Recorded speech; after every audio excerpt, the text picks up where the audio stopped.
Ito na. Pinapaliguan na si Bibi. Yan. Paliguan muna ang anak. Ang baby. Tapos ayun o, ang dami talaga o.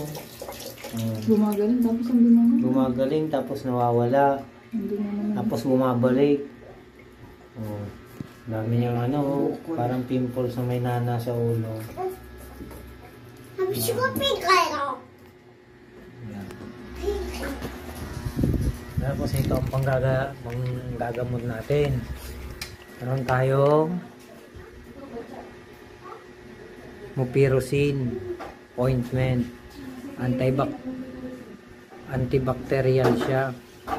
Mabibili mo to as mura lang. Nasa 185 siya.